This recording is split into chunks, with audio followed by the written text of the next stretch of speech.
Magandang araw o gabi, Mr. Narrator. Ako nga pala si Roy.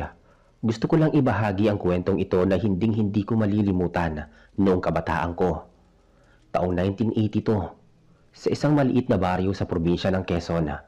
Sariwa pa sa isip ko ang lahat, kaya sana ay maibahagi mo ito sa iyong mga tagapakinig. Noong panahon na yon, hindi pa simentado ang mga kalsada sa aming baryo. Kapag sumapit ang alas 6 ng gabi, talagang balot na ng dilim ang paligid dahil wala pa ang kuryente. Ang tanging liwanag lang namin ay gasera o kaya naman ay ang buwan. Kasama ko noon ang mga kaibigan kong sina Melbert, Gandoya at pinsan kong si Isabela. Isang hapon naglalakad kami pauwi galing sa bukid. Mainit ang panahon kahit papalubog na ang araw, kaya naman tuyot na tuyot ang lalamunan namin. Melbert, malayo pa ba tayo? Uhaw na ako eh.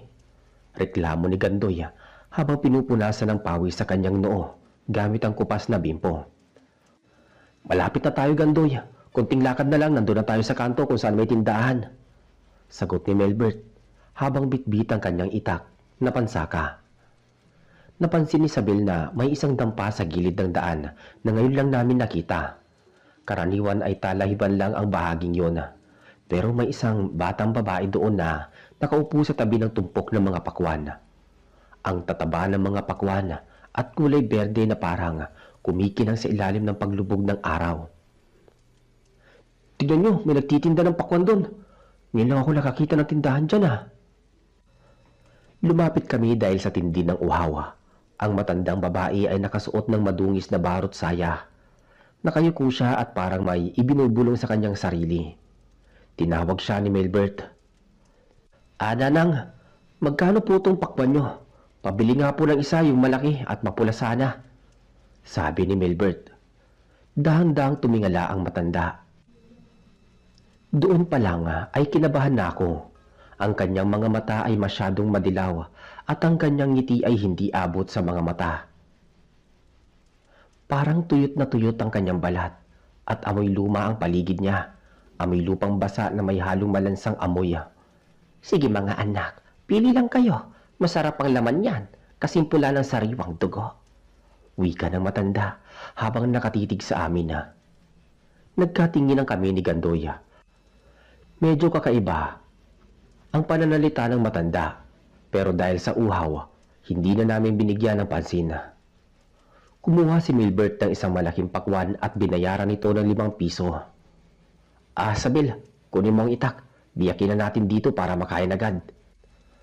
Nang biyakin ni Sabel ang pakwan gamit ang itak ni Milbert, laking gulat namin dahil ang loob nito ay hindi lang basta pula. Masyadong malapot ang katas nito at ang mga buto ay tila gumagalaw. Pero dahil sa pagod at gutom, tila nahayuma kami ng matanda.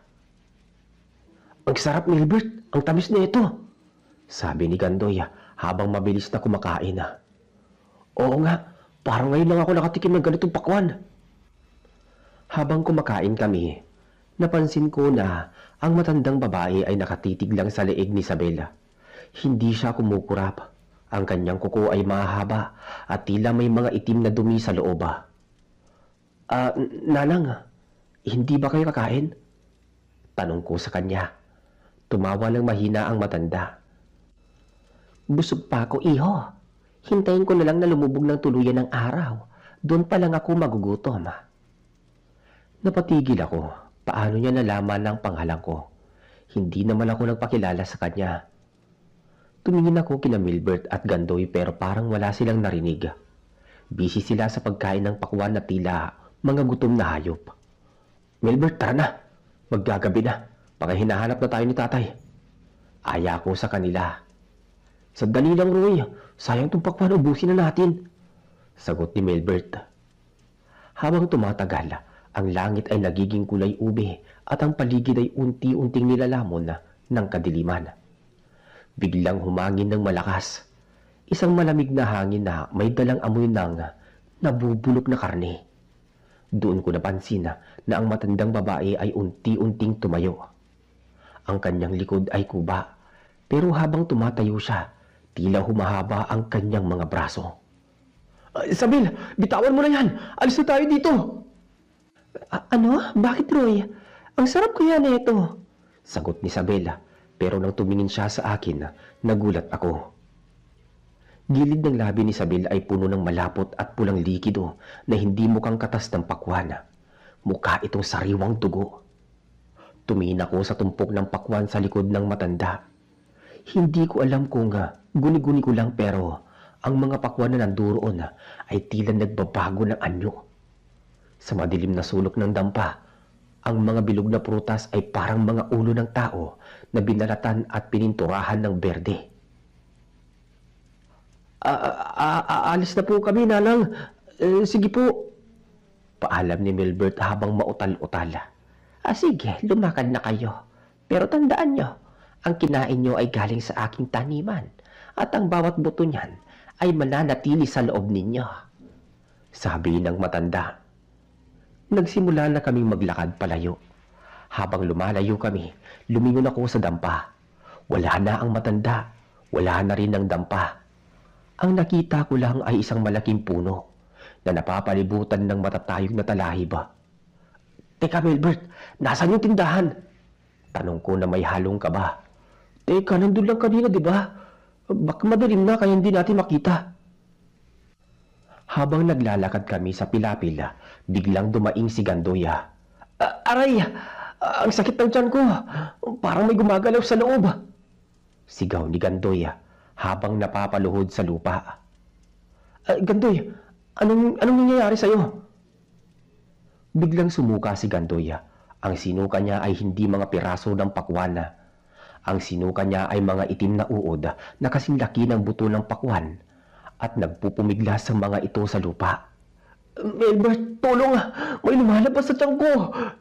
Bulyaw ni Gandoy habang patuloy ang paglabas ng mga uod sa kanyang bibig. Dito na nagsimulang maging madugo at nakakatakot ang gabing yon.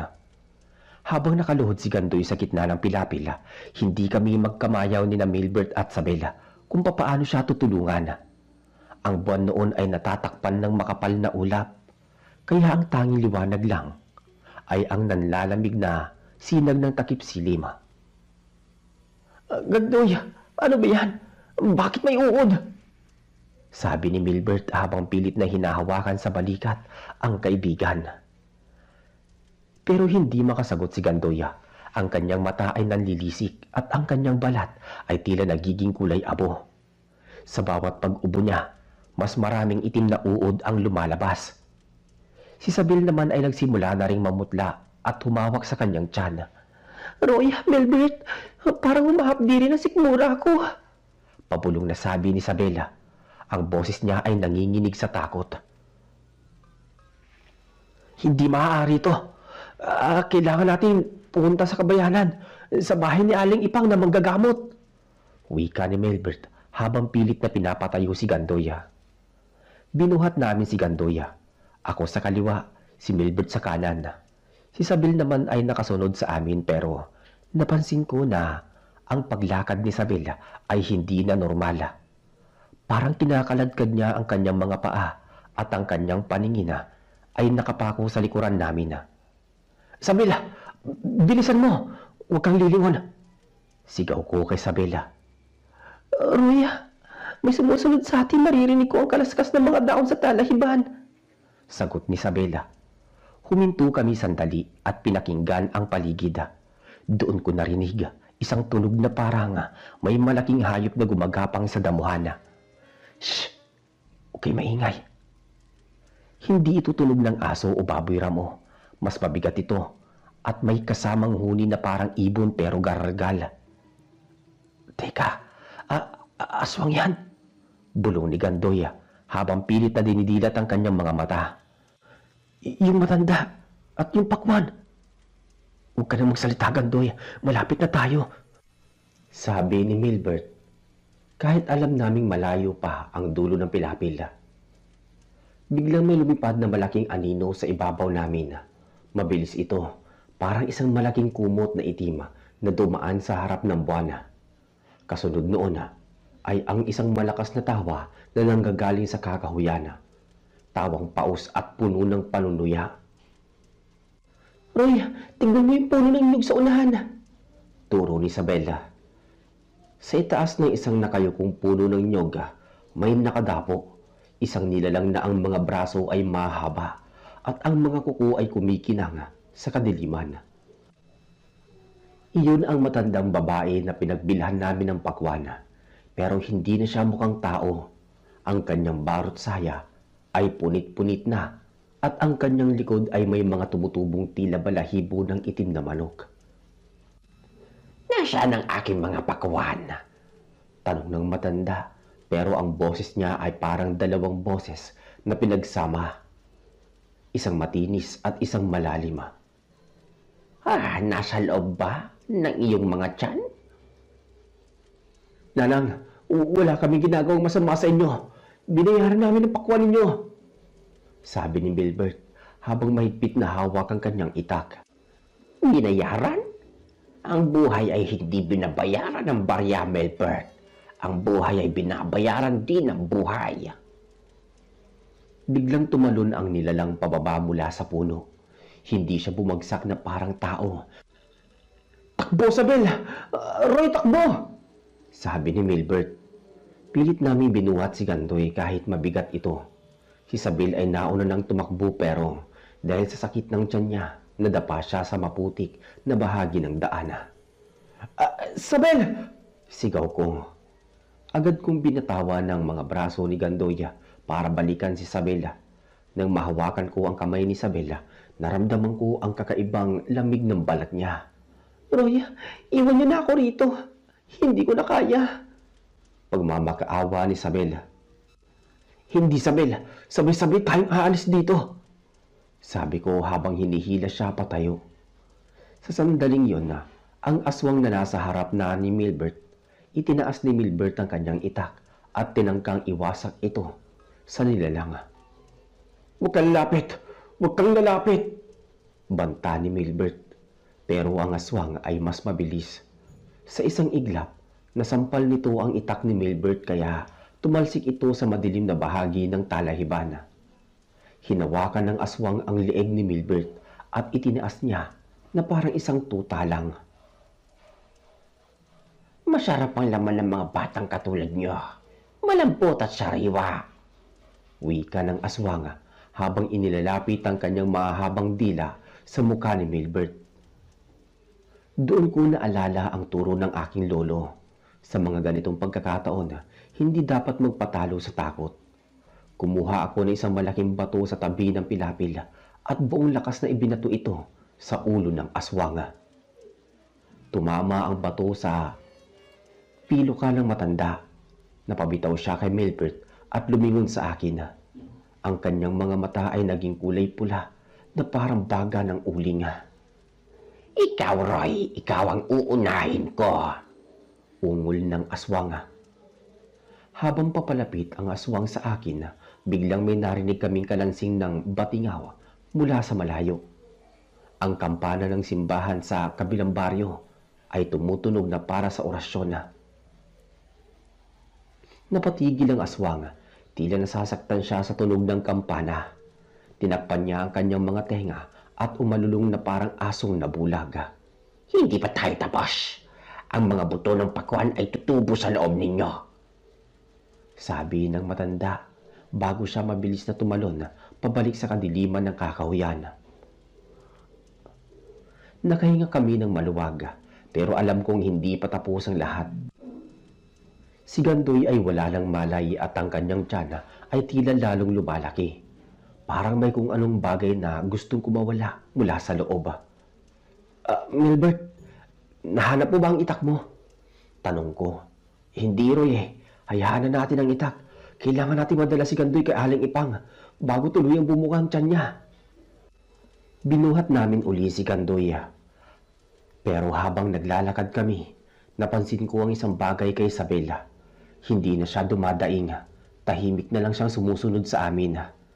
Pero ang kanyang mga mata ay hindi na kumukurap. At sa tuwing dadaan kami sa ilalim ng liwanag ng buwan, wala akong makitang anino ni Isabel sa lupa. Isabel, ayos ka lang ba? Tanong ko. Tumingin siya sa akin at ngumiti. Isang ngiti nga napakalapad. katulad ng ngiti ng tendera ng pakwan. Ayos lang ako, Roy. Masarap talaga ang pakwan. Gusto ko pa. Sabi ni Isabela. Dito na mas lalong bumigat ang pakiramdam ko. Habang naglalakad kami sa madilim na daan patungo sa bahay ni Aling Ipang, ang katahimikan ni Isabel ay parang nakakatakot pa kaysa sa mga ungol ni Gandoy. Ang daan na aming dinadaanan ay talagang masukal at bawat kaluskos ng kawayan ay tila boses ng kung anong nilalang na bumubulong. Narating namin ng dampa ni Aling Ipang sa dulo ng baryo. Amoy nipa at tuyong damo ang paligid, pero mas nangibabaw ang amoy ng kamangyan. Aling Ipang! Aling Ipang, tulong po! Sigaw ni Milbert habang kinakalampag ang pintuan na gawa sa kawayan. Bumukas ang pinto at lumabas ang isang matandang babae na may hawak na gasera. Masama ang tingin niya sa amin, pero nang makita niya si Gandoy na nakalaylay ang ulo at ang lumalaking tiyan nito, nanlaki ang kanyang mga mata. Pumasok kayo, bilis! Utos ni Aling Ipang. Hiniga namin si Gandoy sa papag na kawayan. Doon ko lang nakita ng malinaw sa ilalim ng liwanag ng gasera ang kalagayan ni Gandoy. Ang kanyang balat sa tiyan ay tila manipis na papel na may mga bagay na gumagalaw-galaw sa ilalim at ang amoy bulok na pakwan na hinaluan ng malansang dugo. Anong kinain ninyo? Tanong ni Aling Ipang habang naghahanda ng isang mangkok ng langis at kung ano-anong ugat ng puno. Pakwan po, Aling Ipang. May matandang tendera sa gilid ng kalsada malapit sa balitehan. Sagot ni Milbert. Napailing si Aling Ipang. Ay nako, mga bata kayo. Hindi yon pakwan. Iyon na itlog ng anyong lupa na hinaluan ng sumpa ng aswa. Kapag hindi natin nailabas ang mga buto na iyan bago ng hating gabi, puputok ang tiyan niyan at ang lalabas ay hindi na tao. Agad na kumuha si Aling Ipang ng isang butilya ng langis na may kasamang orasyon. Ipinahid niya ito sa tiyan ni Gandoy. Biglang sumigaw si Gandoy ng napakalakas. Isang sigaw na hindi pang tao. Ang kanyang katawan ay tila may humihila sa kanya mula sa ilalim ng papag. Roy, Milbert, hawakan niyo ang mga kamay at paa niyan. Huwag niyong bibitawan, sabi ni Aling Ipang. Habang hinahawakan namin si Gandoy, napansin ko si Isabela. Nakatayo lang siya sa madilim na sulok ng silid, malayo sa liwanag ng gasera. Nakatitig lang siya kay Gandoy at ang kanyang mga mata parang wala ng itim. Puro puti na lang ang nakikita ko. Sabel, tulungan mo kami rito, sabi ni Milbert. Pero hindi gumalaw si Isabela. Ngumiti lang siya uli, yung nakakanginig balat ng ngiti. Hayaan niyo siyang lumabas, Milbert. Masarap ang bunga. Kailangang anihin. Hindi na pinansin ni Aling Ipang si Isabela. Nagpatuloy siya sa pag-usal ng mga salitang hindi pa maintindihan. Maya-maya, biglang sinuka ni Gandoy ang isang buong buto ng pakwana. Pero ang buto ay may mga paa na parang gagamba. Gumapang ito ng mabilis sa may sahig pero agad itong tinapakan ni Aling Ipang at dinurog ng kanyang tungkod. Sabel, kumuha ka ng tubig. Humarap sa akin si Isabela. Ayoko. Uhaw na ako. Pero hindi tubig ang gusto ko, sabi ni Isabela. Biglang lumapit si Aling Ipang kay Isabel at itinapatang gasera sa mukha nito. Napaurong si Isabela at nagtakip ng muka. Doon namin nakita ang mga kuko ni Isabela ay nagsimula na ring humaba at ang kanyang balat ay tila nagkaroon ng mga itim na batik. Ang batang ito, nakakain ng sumpa. Wilbert, Roy, itali niyo si Isabel ngayon din. Pero Aling Ipang, pinsan ko po siya.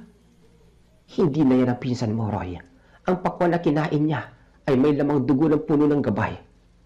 Kinakain na nito ang kanyang kaluluwa para maging bagong alagad ng aswang sa balitehan. Sigaw ng matanda. Doon na nagwala si Isabela. Sa isang iglap, tumalon siya sa may dingding na kawayan at gumapang. Ang kanyang leeg ay tumutunog habang umiikot ang kanyang ulo ng 360 grato. Sabela, bumaba ka dyan! Sigaw ni Milbert, bakas ang takot sa boses. Milbert, Roy, ang sarap-sarap nyo. Siguro, ang sarap nyo nga talagang kainin. Sabi ni Isabela habang ang laway niya ay tumutulo sa may sahig. Ang laway niya ay kulay berde at malapot. Hindi pa kami nakakabawi sa gulat nang biglang may marinig kaming malalakas na kalabog sa may bubungan ng dampa. Tila may mga malalaking nilalang na nagtatakbuhan sa itaas. Nandito na sila. Susunduin na nila ang kanilang mga bagong kasamahan. Nagsimulang gumuho ang bahagi ng bubungang anahawa. Isang mahabang kamay na may itim na balahibo ang pumasok mula sa butas at tinangkang abutin ang buhok ni Gandoya. Roy, ang itak ko! Nasa labas, kunin mo! Sigaw ni Milbert habang sinusubukang protektahan si Gandoya mula sa kamay na nasa itaas. Tumakbo ako palabas ng dampa. Alam ko mapanganib pero kailangan naming lumaban. Paglabas ko, tumambad sa akin ang hindi ko akalaing makikita ko sa buong buhay ko. Ang paligid ng dampa ni Aling Ipang ay napapalibutan ng mga itim na aso na ang laki ay kasing laki ng baka. Ibigay niyo sa akin ang mga bata, Aling Ipang. Ang mga buto ay naitanim na. Akin na sila. Sabi ng aswang. Nakita ko ang itak ni Milbert na nakabaon sa putikan, hindi kalayuan sa akin. Sinubukan kong abutin ito pero isang malaking itim na aso ang humarang sa akin. Umungol ito at ipinakita ang kanyang matutulis na ngipin na puno ng sariwang laman. Huwag kang lalapit, hayop ka! Sabi ko rito kahit nanginginig ang buong katawan. Sa loob ng dampa, narinig ko ang sigaw ni Milbert at ang pagbasag ng mga gamit. Mukhang nakababa na si Isabel mula sa kisame at inatake na sila. Roy, tulungan mo kami! Boses iyon ni Milbert. Wala na akong ibang naisip. Sinunggaban ko ang itak sa putikana. Sa puntong iyon, parang uminit ang buong katawan ko. Hindi ko alam kung saan galing ang lakas ko pero nang sumugod ang asong itim, buong lakas kong iwinasiwas ang itak. Tumama ang itak sa mukha ng aso. Umalulong ito ng napakasakit at biglang naglaho na parang usok. Lumingon sa akin ang lumilipad na aswang. Ikaw, manigas talaga ang loob mo, Roy. Wika ng aswang habang mabilis na lumilipad pababa sa aking direksyon. Itinapat ko ang itak sa kanya. Hindi mo kami makukuha! Bago pa man siya makalapit sa akin, may kung anong bagay na lumilipad mula sa loob ng dampa. Isang mangkok ng nagliliyab na langis ang ibinato ni Aling Ipang direkta sa mukha ng aswang. Napahiyaw ang nilalang habang nagliliyab ang kanyang mukha at pakpak. Roy, pumasok ka dito, dali! Tawag ni Aling Ipang. Pagpasok ko, nakita ko si Isabel na nakatali sa isang poste gamit ang lubid na binabad sa bawang at suka. Nagpupumiglas siya at ang kanyang boses ay hindi na katulad ng dati. Ito ay boses ng maraming tao na sabay-sabay na nagsasalita. Si Milbert naman ay duguan ang braso. Mukhang nakalmot ni Isabela. Kailangan natin tapusin ang ritual para kay Gandoy at Isabel, Roy. Pero kailangan ko ng tulong mo. Sabi ni Aling Ipang, habang pawis na pawis. Hawakan mo itong krus at itapat mo sa noon ni Isabel. Ano man ang mangyari, huwag kang bibitiw kahit anong sabihin niya. Huwag kang makikinig. Lumapit ako kay Isabela. Ang pinsan ko na dati ay masayahin at kasama ko sa laro, ngayon ay mukhang halimaw na. Tumingin siya sa akin at biglang nagbago ang boses niya. Naging boses ito ng nanay ko. Roy anak, nasasaktan ako ha. Pakawalan mo ko, Roy. Pagmamakaawa ni Isabel gamit ang boses ni nanay. Nangatal lang kamay ko. Halos mabitawan ko ang krus.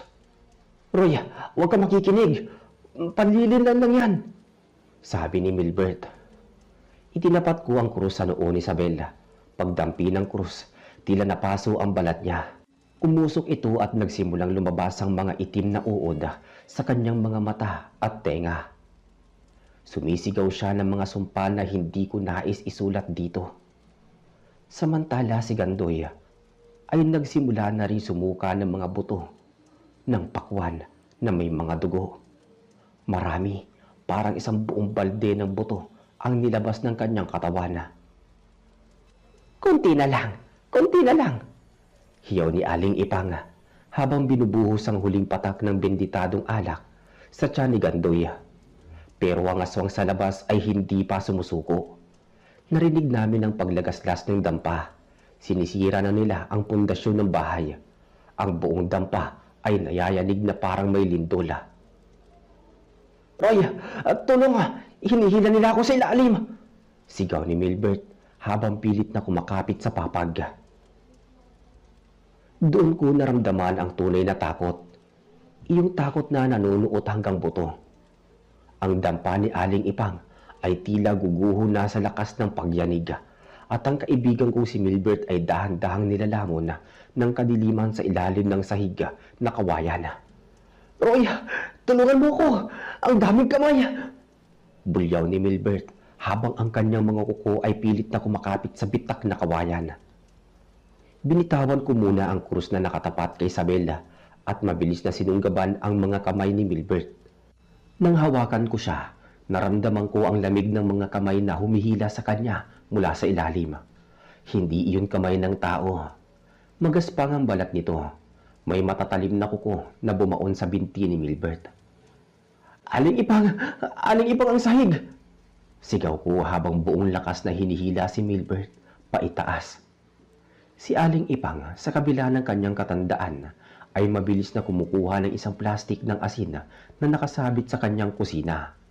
Isinaboy niya ito sa butas ng sahig kung saan nakabaon ng mga binti ni Milbert. Magsilayas kayo, mga anak ng kadiliman! Sigaw ni Aling Ipang.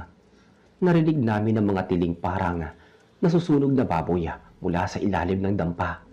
Agad na lumuwag ang pagkakahawak sa binti ni Milbert kaya mabilis ko siyang hinila pataas. Pag-ahon niya, nakita naming tadtad ng kalmot ang kanyang mga binti at ang dugo niya ay kulay itim. Pero hindi pa kami nakakahinga ng maluwag dahil si Isabel naman ang nagwala. Nang mabitawan ko ang krus sa kanyang noo, nagkaroon siya ng lakas na maputol ang mga lubid na nakatali sa kanya. Isabel, huwag! Sigaw ni Milbert. Tumalon si Isabel patungo sa direksyon ni Gandoy na wala pa ring malaya. Ang kanyang mga kamay ay tila naging mga kuko ng lawin. Gusto niyang saktan si Gandoy para pigilan ang paglabas ng mga huling buto ng pakwan. Huwag mong lalapitan si Gandoy! Hinarang ko ang sarili ko kay Isabela. Tinulak ako ni Isabel ng napakalakas. Tumalsik ako sa sulog ng dampa at tumama ang likod ko sa isang banga ng tubig. Sa lakas ng impact, halos mawalan ako ng hangin sa baga. Maya-maya pa, nakita ko si Isabel na nakapatong na kay Gandoy. Ang kanyang bibig ay bumuka, higit pa sa kayang ibuka ng panga ng tao. Isabel, maawa ka! Pinsan mo yan! Pabulong kong sabi habang pilit na bumabangon. Ngunit bago pa man mabaon ni Isabel ang kanyang mga ngipin, mabilis na idinikit ni Aling Ipang ang isang mainit na bakal na ginagamit niya sa pagluluto sa likod ni Isabela. Umusok ang likod ni Isabela at muli siyang napasigaw ng napakatinding tinig. Sa sandaling yon, si Gandoy ay biglang napaupo at sinuka ang isang napakalaking buto, kasing laki ng kamao ng bata. Iyon na yata ang punla ng aswang. Pagkalabas ng butong yon, si Gandoy ay tuluyang bumagsak at tumigil sa pag-ubo. Milbert, kunin mo ang butong yon. Sunugin mo sa gasera. Utos ni Aling Ipang. Mabilis na sinunod ni Milbert ang utos. Gamit ang isang sipit, kinuha niya ang buto at itinapat sa apoy ng gasera. Habang nasusunog ang buto, ang aswang sa labas ay nagwala ng husto. Narinig namin ang pagbagsak ng isang malaking sanga ng puno ng nyog sa may bubungan namin. Ang aking binhi! Boses iyon ng matandang tindera mula sa labas, puno ng puot at sakit. Nang tuluyang maging abo ang buto, si Isabel ay biglang nanghina at bumagsak sa may sahig. Ang kanyang anyo ay dahan-dahang bumalik sa normal. Nawala ang mga batik sa balat at ang mahahabang kuko. Pero nananatili siyang walang malaya. Aling Ipang, tapos na po ba? Tanong ni Milbert habang hinihingal. Hindi pa, Milbert. Galit na galit ang kanilang ina. Hindi niya tayo tatantanan hanggat hindi sumisikat ang araw. Sagot ni Aling Ipang habang mabilis na binubudburan ng asin at abo ang lahat ng bintana at pinto. Sumilip ako sa siwang ng kawayang dingding. Ang paligid ay balot pa rin ng kadiliman, pero nakikita ko ang mga anino na naglalakad sa paligid ng dampa. Ang matandang tindera ay nakalutang pa rin sa ere. Ang kanyang bituka ay nakalaylay na at dahan-dahang umiikot sa paligid ng dampa, parang isang tali na gustong sumakal sa amin. Roy, Milbert, kumuha kayo ng mga itak. Lagyan nyo ng bawang at luya ang mga talim. Kailangan natin lumabas bago mag-alas 3 ng madaling araw. Kailangan nating makarating sa krus na bato sa gitna ng plaza. Doon lang tayo magiging ligtas. Pero paano sila Gandoy at Sabel? Hindi pa sila makalakad, sabi ni Milbert. Pagtutulungan nating buhatin sila. Roy, ikaw ang humawak sa harap. Milbert, ikaw sa likod. Ako ang magsasabi ng proteksyon sa daan. Wika ni Aling Ipang. Inihanda namin ang aming mga sarili. Binuhat namin ang dalawang walang malay. Si Sabel ay pasan ko, habang si Gandoy naman ay kay Milbert. Mabigat sila. Lalo na't nangihina na rin ang aming mga katawan dahil sa puyat at takot. Handa na ba kayo? Tanong ni Aling Ipang habang hawak ang kanyang tungkod at isang sulo ng apoy. Tumango kami ni Milbert.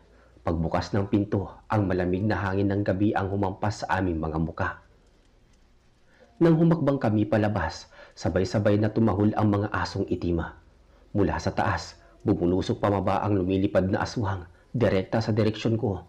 Dahil ako ang may pasan kay Sabela. Ibigay mo sa akin ang batang yan, Roy. Hiyaw ng aswanga. Iwinisiwas ko ang itak na may bawang. Hindi mo kami makukuha, hayop ka!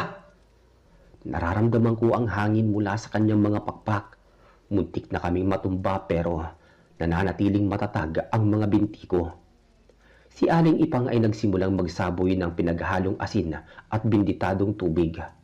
Bawat patak na tumatama sa mga aswang ay nagdudulot ng usok at sakit sa kanila. Naglalakad kami sa gitna ng masukal na daan. Pilit na iniiwasan ng mga ugat ng puno na parang gustong pumatid sa amin. Sa likuran namin, narinig ko ang mabilis na pagkapang ng kung anong nilalang. Milbert, huwag kang lilingon, diretso lang. Roy, may humahawak sa paa ko. Bulyaw ni Milbert. Isang kamay na galing sa ilalim ng lupa ang humawak sa bukong-bukong ni Milbert. Dahil sa bigat ni Gandoy, nawalan ng balansi si Milbert at natumba silang dalawa. Agad na lumapit ang mga asong itim kay Milbert. Akala ko ay katapusan na namin pero bago pa man makakagat ang aso, isang matinis na tunog ang narinig namin mula sa kakahuyan. Isang matandang lalaki ang lumitaw mula sa mga puno. Nakasuot siya ng salakot at may hawak na isang mahabang latigo na gawa sa buntot ng pagi. Magsilayas kayo! Hindi kayo kabilang sa mundo ito! Sigaw ng matanda, sabay hagupit ng latigo sa hangin. Bawat hagupit ng buntot ng pagi ay naglalabas ng parang kislap ng kuryente. Ang mga asong itim ay nagsitakbuhan at ang lumilipad na aswang ay napilitang tumakas. Lolo Jose, ikaw nga ba yan? Tawag ni Aling Ipang. Mukhang magkakilala sila. Bilisan ninyo, dalhin niyo sila sa krus na bato. Malapit na ang mga kasama nila mula sa kabilang bundok. Sigaw ni Lolo Jose habang patuloy na iwinawasiwas ang latigo. Nagpatuloy kami sa pagtakbo. Nararamdaman ko ang init ng pawis sa aking likod habang pasan si Isabela. Ang bawat hakbang ay tila 1 kilometro ang bigat.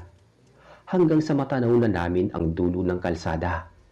Ang plaza ng barko kung saan nakatayo ang malaking krus na bato na itinayo pa noong panahon ng Kastila. Konting tiis na lang, Milbert. Nandun na tayo, sabi ko. Pero ang aswang na tendera ay hindi basta-basta sumusuko. Sa huling pagkakataon, nag-ipon siya ng lakas at mabilis na bumulusok patungo sa amin. Pero hindi na siya sa amin nakatutok. Ang pakay niya ay si Gandoy na pasa ni Milbert. "Akin na ang batang yan!" sigaw ng aswang. "Dapa, Milbert!"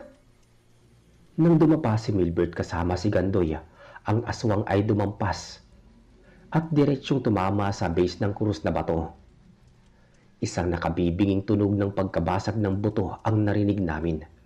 Ang aswang ay nag-apoy pagkadapo niya sa sagradong bato. Ang kanyang sigaw ay yumanig sa buong baryo hanggang sa unti-unti siyang naging abo sa paanan ng krus. Ang mga asong itim at ang iba pang mga nilalang ng kadiliman ay bigla ring naglaho na parang bula. Kasabay nito, ang unang sinag ng araw ay dahan-dahang sumilip sa silangan. Napaiyak ako sa tuwa. Napaupo kaming lahat sa paanan ng krus, hingal na hingal at puno ng sugat. Si Isabel at Gandoy ay dahan-dahang nagkamalay. "Roy, Milbert, nasaan tayo?" tanong ni Isabel. "Ligtas na tayo, Isabel. Ligtas na tayo," sagot ko habang nakatingin sa papalabas na araw. Tumingin ako kay Aling Ipang. Siya ay tahimik na nagdarasal habang nakahawak sa krus. Si Lolo Jose naman ay wala na sa paligid. Tila naglaho din kasabay ng kadiliman. Umuwi kami sa aming mga pamilya na parang galing sa isang digmaan. Hindi namin sinabi ang buong katotohanan sa mga magulang namin dahil alam naming hindi sila maniniwala. Sinabi na lang namin na naligaw kami sa gubat at inatake ng mga mababangis na hayop. Pero hindi doon natatapos ang lahat. Lumipas ang ilang linggo. Akala namin ay maayos na ang lahat. Si Isabel at Gandoy ay nakabalik na sa normal na buhay. Ngunit isang hapon, habang naglalakad ako malapit sa aming likod bahay, may nakita akong hindi ko inaasahan. Sa tapat ng bintana ng silid ni Isabel, may tumutubong baging. Isang baging na may dahon na katulad ng sapakwan. At sa gitna ng mga dahon, may isang maliit na bunga na nagsisimulang lumaki. Kinabahan ako kaya lumapit ako para bunutin ito pero nang hawakan ko ang baging, naramdaman ko ang pagtibok nito. Isang pagtibok na parang puso ng tao. At nang tignan ko ang bunga ng malapitan, nakita ko ang balat nito. Hindi ito berde.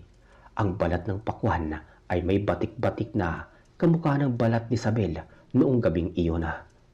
"Roy, anong ginagawa mo dyan?" Napatalon ako sa gulat. Si Isabel pala, nakatayo sa likuran ko. Nakangiti siya sa akin pero ang kanyang mga mata sa ilalim ng maliwanag na sikat ng araw. Nakita ko ang isang mabilis na pagdilaw ng kanyang balintataw bago ito bumalik sa normal. Wala, Isabel.